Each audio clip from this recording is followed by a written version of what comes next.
Hi guys, welcome back to my channel. Canada में बहुत countries से लोग आते हैं, पीआर पर आते हैं, इंटरनेशनल स्टूडेंट्स आते हैं, वर्क परमिट पर आते हैं। तो सबका एक ही सवाल होता है कि यहाँ का ड्राइविंग लाइसेंस कैसे मिलता है।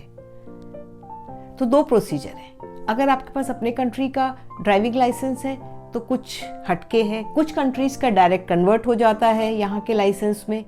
और अगर आप पहली बार ड्राइविंग लाइसेंस ले रहे हैं तो उसका प्रोसेस बिल्कुल अलग है। सबसे पहले हम डिस्कस करेंगे कि अगर आपके पास कहीं का भी कोई लाइसेंस नहीं है। कनाडा में सारे प्रोविंस में ड्राइविंग लाइसेंस लेना मोर और लेस सेम है, लेकिन मैं ओंटारियो में आई थी तो मैं डिस्कस करूंगी ओंटारियो में आप ड्राइविंग लाइसेंस कैसे ले सकते हैं। सबसे पहला लाइसेंस जो आपको यहाँ लेना पड़ता है वो है G1 लाइसेंस। G1 अप्लाई करने के लिए आप पास वाले ड्राइव टेस्ट सेंटर चले जाओ, अपना एक प्रूफ ऑफ आईडी लेके। बेस्ट होगा कि आप पासपोर्ट लेकर चले जाओ। वहाँ वो आपका एक आई टेस्ट करेंगे और आपसे फीस लेंगे और आपको डेट देंगे आपके रिटन टेस्ट के लिए।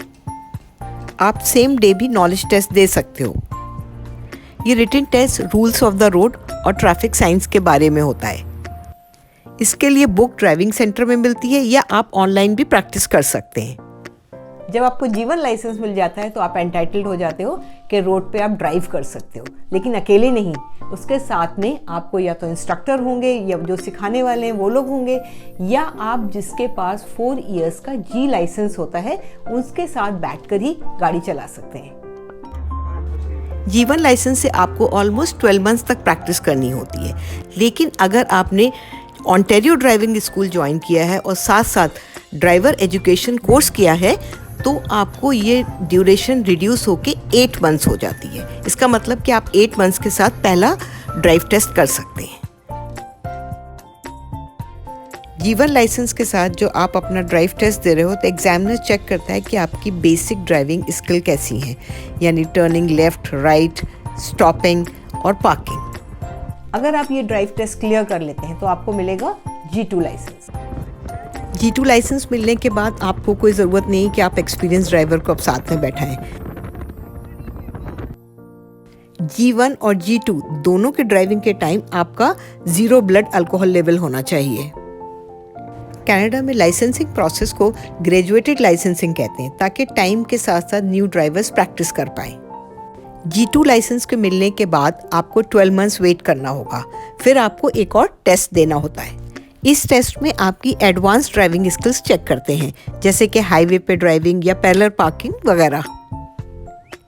आपने ये टेस्ट क्लियर कर लिया तो आपको मिल जाता है फुल G लाइसेंस।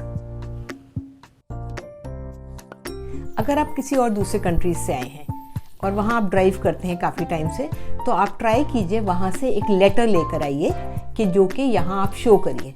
अगर वो लेटर नहीं मिलता है या कोई प्रॉब्लम हो जाती है तो एटलीस्ट वहाँ का ड्राइविंग लाइसेंस आप यहाँ लेकर आइए। आपके होम कंट्री का ट्रांसपोर्ट अथॉरिटी का लेटर और एक्सपीरियंस ड्राइविंग लाइसेंस से आपको G2 देने की ज़रूरत नहीं पड़ती है, तो आप डायरेक्ट आपको G मिलेगा और आपके 2 इयर्स सेफ हो जाएंगे। छोटी छोटी बातों का अगर आप ख्याल करेंगे तो आपको लाइसेंस जल्दी मिल जाता है। जैसे आप अपने होम कंट्री से नॉलेज टेस्ट की तैयारी शुरू कर दें और अपना जो पेपर लाएं, क्योंकि जो ड्राइविंग एक्सपीरियंस है उसके अंदर वो प्रॉपर होना चाहिए। अगर आप इंटरनेशनल स्टूडेंट हैं ओंटारियो में तो आप अपने होम कंट्री के ड्राइविंग लाइसेंस से ड्राइव कर सकते हैं, लेकिन कुछ मंथ्स के बाद आपको कैनेडियन लाइसेंस लेना होगा।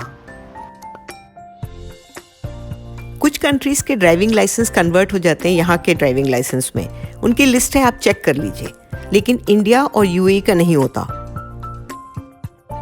आई होप आपको ये वीडियो काम आएगा, और अगर आपको कुछ पूछना है तो कमेंट्स कीजिए और मैं ट्राई करूँगी कि आपके आंसर करूँ।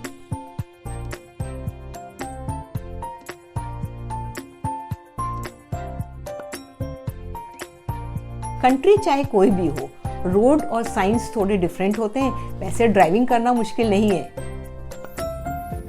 हम और आप यूं ही मिलते रहें, मैं आपसे फिर मिलने आऊंगी।